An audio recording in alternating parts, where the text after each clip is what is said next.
Welcome to the Run Lift Mom podcast, where we're talking about running, lifting, and momming, not necessarily in that order. This is part 2 of my conversation with Chris Kenon. If you haven't heard part 1, I want you to back up the bus, go into your queue, and look for the episode entitled Weight Loss Transformation with Chris Kenon. That's what you want to hear first, because that tells the story of a mother of 3 at age 23, overweight, unhappy, changing her circumstances, and losing 90 pounds throughout the course of 9 months. This is the second part, and she's going to talk to you about her transformation to triathlete. Not that there weren't any bumps in the road. I'm spoiling things already. Without further ado, here is part 2 of 2 in my conversation with Chris Kenon. Talk to me a little bit about keeping it off, right? Because as a health coach, I've talked, if I had a nickel for everybody who lost a lot of weight like that and then put it back on, buy a pair of leggings.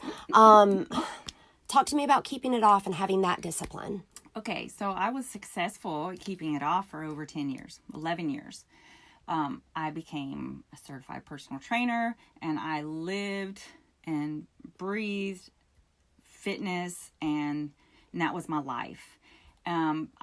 I can honestly say that I got a little bit burnt out when it came to coaching, because what you don't realize when you become a coach is that you also become like a psychologist, and you're not necessarily, no one signs up for that. If you want to be a psychologist, you go to be a psychologist. If you want to train people, you become a trainer. Yeah.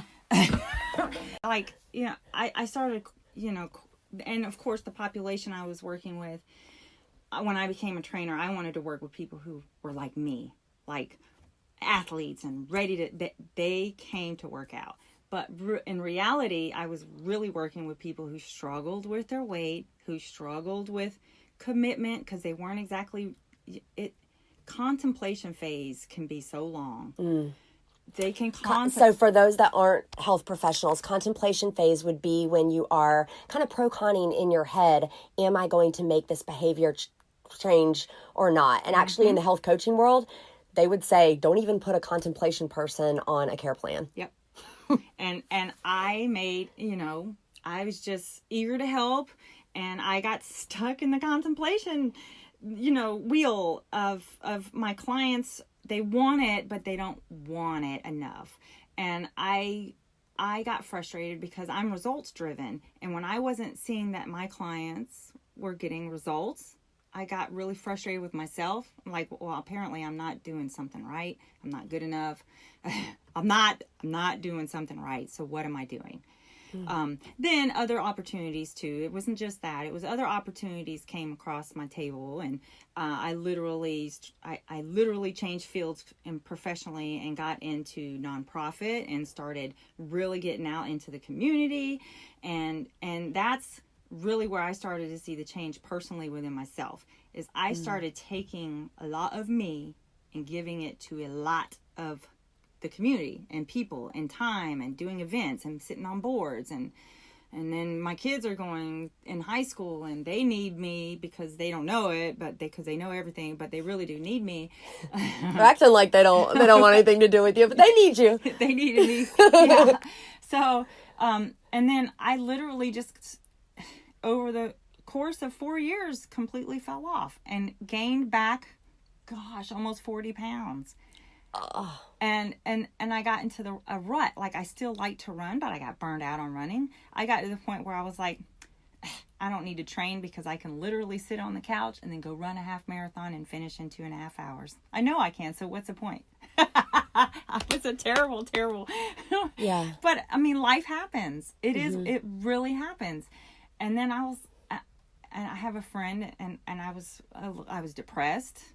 And I was not happy anymore, and I had to go buy a whole new wardrobe, and I was like, what's going on with me? And my friend was like, you need to find traction. You need to find your traction. And I was like, well, what's different with me now?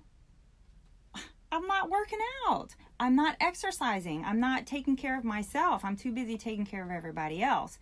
And with all of that, I just completely fell off and gained all the weight and became depressed. And so I made a decision at the end of 2017 going into 2018. Mm-hmm. I said, that's it. I'm saying no. I'm learning how to say no to people because I'm a people pleaser. And I'm like, yes, I can do that. And yes, I can do that. And I overcommit. And then I want people to hear this Yep. because I know, look, I've got some fit grandmas that are really going to dig this, that you have been in both worlds. But I also know I have a lot of new mothers. Mm-hmm. I know I have a lot of military folks that are wearing all the hats when their husbands are deployed. Mm-hmm. I am saying this, so folks, listen up. How did you learn to say no? And let me clarify, you mean saying no instead of being a people pleaser Yes. and saying yes every time someone asks something of you, feeling comfortable with saying, I cannot do that. Yep. No, I have to be honest. I still feel guilty when I tell people no because I want to please the people. You know, I've had people ask me to write grants for them because I'm in nonprofit and they need to raise money for their nonprofit. And I was so close to saying yes. And I was like, you know what happens if you say yes? Well, the last 4 years is what happens. You're going to go, and it's cyclical. Yes. You're going to end up falling back and doing what you used to do and putting everyone else first but yourself. And then I was like, I'm sorry, I can't. I just don't have the time.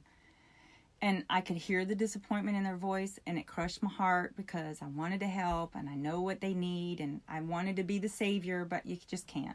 To a degree, do you feel like as women, as mothers, we can sometimes train our friends to expect a yes from us? Oh, yeah. Well, if you Chris always, will do it. Yeah. She'll do anything. So Yep. you say no. You just have to, and you have to not feel bad about it. You've got to, and you just have to say no to them. What do you say? So if, let's say, like in this room, we have a people pleaser that's like, man, that sounds awesome, but like, help me find my words. I don't know how to say it. Mm-hmm. Can you give us an example of like, say, here we go. Hey, Chris, I really need you. You know what? My audio didn't work. I need you to come over here and record this whole podcast all over again. I know it's when you've got your bike or your run, your brick workout scheduled.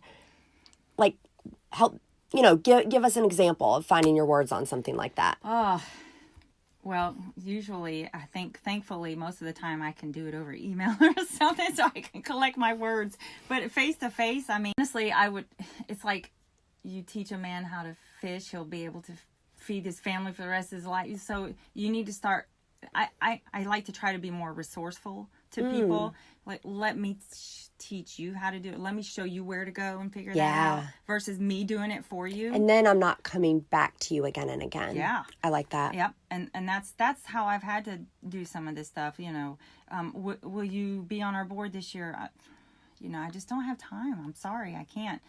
Will you help me fundraise? I'm fundraising for my own trip right now. It's a kind of a conflict that I won't be any good to you. Yeah. But that's a good, fair thing to say. I mean, like for me, right, so it's easy. I've got all the kids. I've got, the triplets plus a non-grade school age child. Look, I used to be very, I was the same way. Now, this is a part where I can like say, oh, I've been there too. Mm-hmm. Here's my standard. And I encourage anybody else to use this. Here is my standard. I don't say I'm sorry, because sometimes I'm not. I can't. If I do this for you, I'm either taking away from my personal time with God, my own fitness, or my kids. I just don't have any. If I give to you, I'll have to take from one of those things, and I'm just not in a position to do it. Mm-hmm. That's good. I mean, people might think I'm a jerk, but it works, and it's helpful. And like now with Trey being gone, he's 1,000 miles away, and this is not ending anytime soon. We've got 6 more months of this. I've also had to get very comfortable with saying no. Mm-hmm. And so I would encourage folks, this is an exercise in figure out what you're going to say before someone approaches you with it, because then you feel a lot more confident saying it if you know your words. Right. That's true. That's true. It's very much the truth. So now look at you. So 90 pounds. Then those 4 years. Mm-hmm. So then talk to me about where you are now. And see, I know you, and I know you've hit your stride with fitness, but I want my audience to hear about how you've hit your stride with fitness right alongside grandmotherhood. Mm-hmm. Yep. So, now that I've decided to commit to myself, I got back into running, and I've really surrounded myself with people who like to do things that I like to do. That's another thing that I think is really important. It's, I have a lot of friends, but if you want to do something, it's better to associate yourself with the people who do things that you want to do too.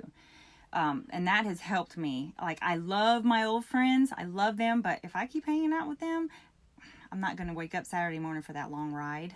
Yeah. I'm just not. Yeah.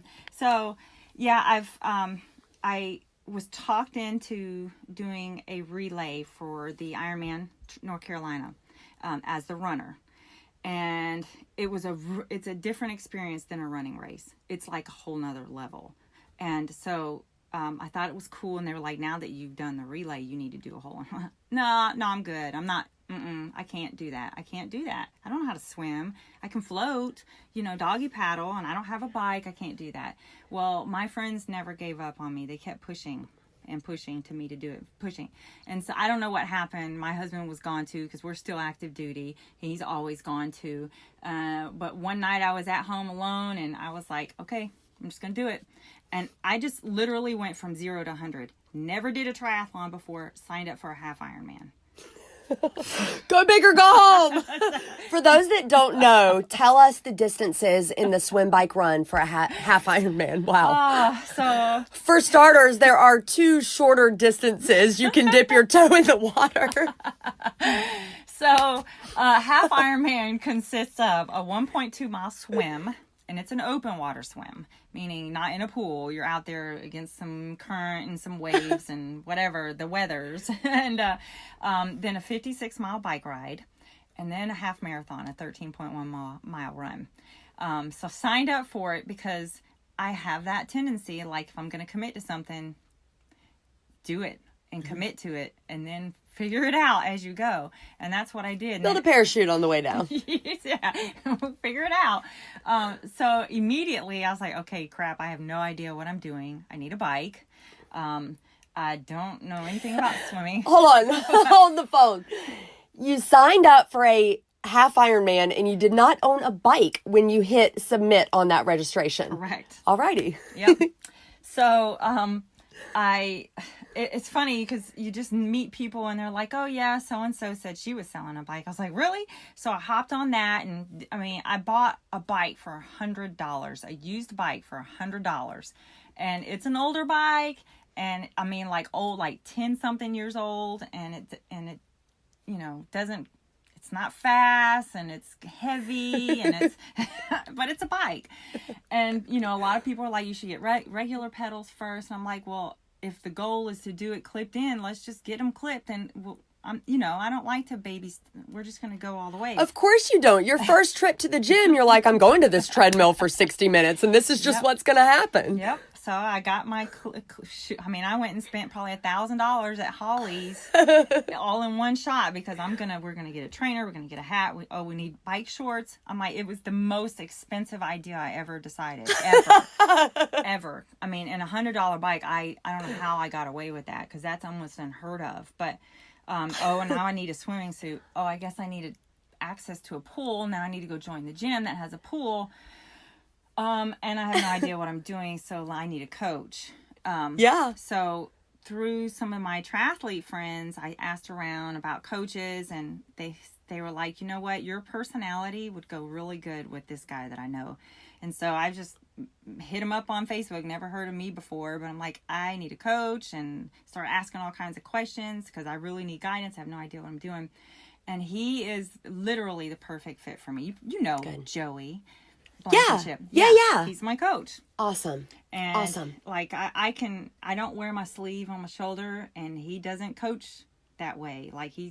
He's like, let's go. And he tells me things that he knows how to motivate me. I want people to hear too, you are a fitness professional. You gave us all of your credentials. You have all the alphabet soup behind your name. But I love that it's like, I know what I know and I know what I don't know. And triathlon is new to me, so I'm going to get the expert. Yep. I like that. Yeah. Well, I just felt like I was flailing without, it's a whole new world. I mean, literally. Swimming has been my biggest struggle, because I was not a swimmer growing up. Like, I went to the pool and I tanned, and when I got hot, I jumped in the water, and then I got out. So that was a struggle, and I almost quit triathlon because of the swim. As runners, we breathe in our nose, out our mouth. As a swimmer, we breathe in our mouth and out our nose. And I tell you what, I just felt panicky all the time in the water. I couldn't breathe. And my goal, the big goal is I signed up for the Ironman. But in between, I was at least a little bit smart. I was like, I know I at least need some experience. So I'm going to sign up for a sprint here and an international distance here, which are all small. But the smallest is the sprint, and then the international is the next, and then it's the half.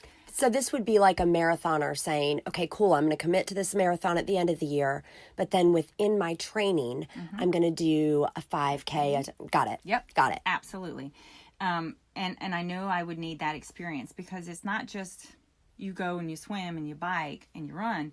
There's this transition between them. Oh, yeah. And that within itself is a race. Because I've only done one try.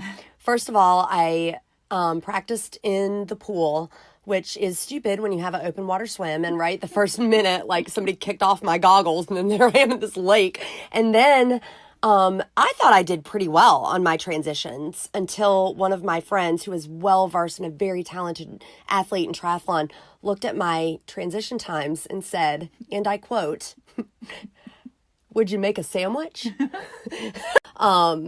Transitions. Yep. And how to set up so that you are as fast as you can be. Like, I don't know any of that stuff. Thankfully, I joined the Tri Warriors. Okay. Because it's a group of people who do triathlons, and I'm like, I need all the advice and resources I can get. And they are the best group ever. Like, they take newcomers in under their arm, and they'll give you all the tips, and don't make you feel bad about it at all. They have meetups for people who are new, like developmental riding. Learn how to ride, learn how to signal, learn how to, like, there's so much you just don't know. I like what you're saying about community too. Like, first of all, hey, I had to drop the friends that didn't support this lifestyle. So, like, in the vein of, like, oh, you become the person you spend, the 5 people you spend the most time with, but then also tapping into your tribe, regardless of how you train, having that tribe and those people that have been there before you to guide you and help you. Yep. Sometimes our egos get too big and we won't take that help. Yep. Yeah. So, I mean, they held clinics, and Joey actually conducted our transition clinic. And this is before any of my first races, and it was perfect because you literally practice transition. Because there is a science to it. There really is. It's like, where should your helmet be? How do you pack? What do you put out first? How can you be as fast as you possibly can be so you can get back out there? Because you literally are timed on your transition. It is a part of the race.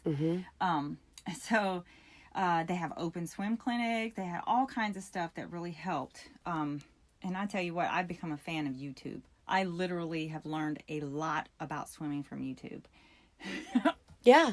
But my first race was in May last year, and the route was extremely hilly. The open water swim, I was not quite used to swimming yet. I just couldn't. I was so, like, panicky. I put my face in the water, and my heart rate was so high I couldn't breathe. Like, I couldn't breathe. Only way I could finish the swim, because I'm not a quitter. I might be last or next to last, but I'm not going to quit. I flipped over and backstroked the entire 500-meter swim. It's the only way I could finish. There's a will, there's a way. Backstroke. I couldn't do it. I came out. Is there video footage of this somewhere? Oh my God. If there were, I would watch it daily just to laugh and remind me how far I've come too. Yes. Like, I was the fourth. Like, it's funny to laugh about now, but that was probably a really terrifying moment for you. I wasn't scared. I'm really hard on myself. I wasn't scared. I'm like, I'm not going to drown, but I don't want to be last. It's my mentality. It's hard too, coming from a running background, when your weakest event comes first. It's like if the run were first and then the bike and then the swim, you'd probably be all right because you'd be in the front of the field. You'd have the bulk of the race behind you. But if you get thrown off in that swim as a runner, mentally, it can really be debilitating. Yep. Is that too dramatic a word? No, I mean, no, it's not at all. I came out fourth to last in that race of the water. And my coach prepped me because his weakest event is swimming too. He's strong runner, strong biker. And he says, this is what he told me. The swim is 10% of the race. He tells me this often. Just survive the swim, pass people on the bike, and crush the run. Ooh, I love it. Yep. So I love that's when I got out that water, I was like, I'm out. Now it's time to race. Boom. I got on my bike. There was literally three bikes left on the racks. I passed so many people on my bike. I ended up coming from fourth to last to middle in the bike. That's how many people I passed. And then on the run, I ended up coming in the middle too. So when I got done, I did podium because I was still very much. And for those that don't know, podium means a first, second, or third spot. But let me explain. So I was in the Athena category. We don't have those categories in running. I know what Athena. Yeah. So an Athena category is 165 pounds or more. And I was still very much overweight. I mean, I'm a tall girl anyway. Like right now, I bounce between 150 and 155. So 165 or higher. So I was about 170 at that time. So for the Athena category, I podiumed. I got second place. But it was my first race ever. And awesome. From coming fourth to last out the water.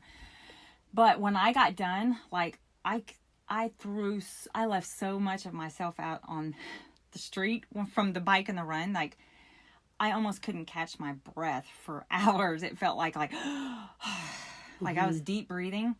But that water, that experience with that swim debilitated me.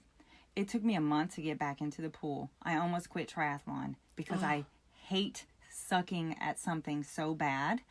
And it was a big pivot moment for me. It was either like you're going to quit or you're going to get better. And it took me a month, but I got back in the pool and I said, this is not going to beat you. You're going to beat this. And so then I did my second race, which is also a sprint. And I did a little bit better on the swim. It was freezing. The water was 60 degrees. It was freezing. So to put my face in that water and my heart rate was already so high, again, struggled with breathing. But whatever, suck it up, get out on the road. Third race, it was an international, so it was a 1,500 meter swim this time. I was able to swim the entire time. And like that's worth celebrating. Like that's really worth celebrating. I was still one of the last people, but I was so proud of myself. I don't know if I can get back in the water to swim. Yeah, that's awesome. Yep. That's great. So here I am. I was supposed to do Ironman North Carolina in October, but it got canceled because of the hurricane. So I literally trained 10 months for a race that didn't happen. And so I was able to defer it. And I have Ironman Virginia coming up in May. Great. So training for that. Yep. I love it. I love it. So tell me your favorite running route, like ever, like from the treadmill days out in Arizona to now. What's your favorite place to run? I run it all the time because it is literally my favorite. It's the Morganton Road route. And the reason why is because you can get distance. There's hills, but there's also flat down when you get to downtown. It's just varied. And it's heavily trafficked. It's sidewalk. It's safe. I really enjoy that. Of all the places, I do it a lot, and sometimes it gets tiring because you see it all the time, but it's my favorite. For those that don't know, I mean, like, she's basically describing, like, the main road in town. But to your point, it's varied. There's a lot to look at. The terrain changes up, so that's nice on your body, and it is safe. Like, those heavily trafficked roads, provided there are sidewalks, can be a really good thing for us ladies. So, good point. What is your favorite thing about being a grandmother? You've been waiting to answer this, haven't you? Because they're so sweet. And I mean, he's still a baby. So 1 month old, right? 1 month old. I just get to love him. And then here you go. Bye-bye. I'll see you next week. I love you. Bye-bye. Wait until my mom hears this. Very good. Okay. Let's say you can go all the way back. You're working that retail job. You've got the young kids. You don't feel pretty. You feel low. What advice are you giving your past self? Stay strong. Stay strong. Because, try not, and don't be so hard on yourself. I'm my biggest critic. Like, you can tell me I'm all jacked up, but you don't really need to, because, like, I'm the biggest critic. I hold high expectations of myself, and that can be tough. But, back then, it's like, just be strong. Yeah. You got this. Well, what a strong story you have. Chris Kenon, thank you so much for coming in my closet and chatting with me. Truly, I have been so excited to talk to you. We even get into your running expertise, so maybe next time I'll have to come to your closet and we can really nerd out about running, because you're a really great running coach.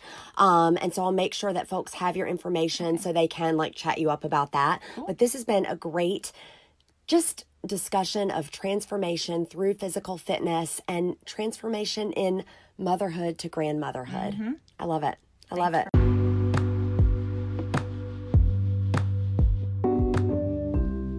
Look, you don't even need to nerd out over triathlon to have benefited from that episode.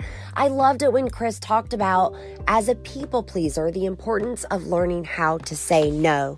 This was very important. Thank you so much, Chris Kenon, for being my guest, not once, but twice on 2 different episodes. The theme obviously was transformation, and yours has been inspiring. Until I get into your earpiece again, remember, for while bodily training is of some value, godliness is of value in every way, as it holds promise for the present life and also for the life to come.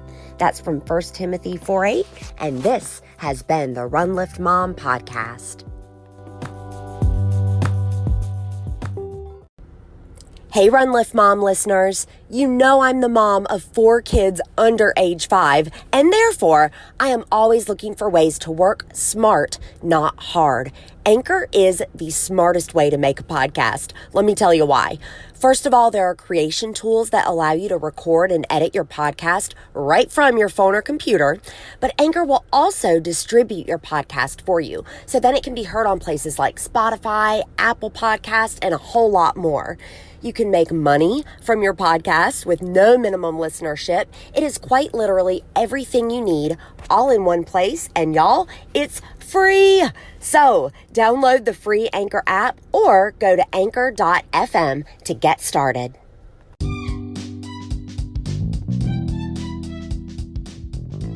It's time for the Zaya Active item of the week. And this week it is the Copper Charge Tank. If you've known me for a minute, you have heard me refer to CPW. CPW stands for cost per wear, and since college, I have been calculating my wardrobe as such. Cost of item divided by number of times you wear it. That's your true cost, and my CPW on the Copper Charge Tank, y'all, definitely less than $1. Here's why I wear it so much. I am a marathon runner. I do a lot of long efforts, and I really love that this is seamless and as such, chafe free. When I'm not doing running, I'm doing a lot of CrossFit-esque things in my garage, such as handstand holds or inversions. And I love that there's a functional band at the bottom, so the bottom of it doesn't fly up in my face. Another thing that I love about it, I've had activewear that when I wash it 50, 60 times, it starts to stink. There is nothing that I can do to get the stank out. This is an exception, and here's why. It's made with 4% copper thread, and that is going to keep the stink out, and that's really good because I wash it a lot. The CPW is low. For your consideration, the Copper Charge Tank. Check me out, #RunLiftMom on all the socials. Get you some.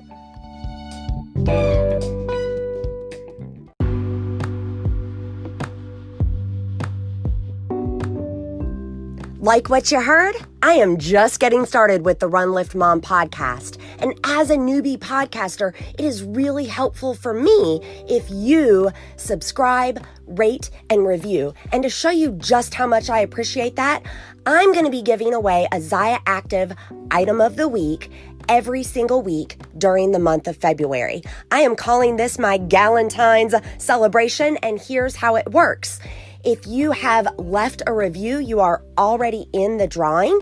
If you haven't left a review, I would appreciate your honest words. So go ahead and leave a review, and then every single week I'm going to be doing a drawing for that item of the week. Get excited. I'm new. Your odds are good. I want you to experience Zaya as well as the knowledge our great guests are giving us about running, lifting, and momming.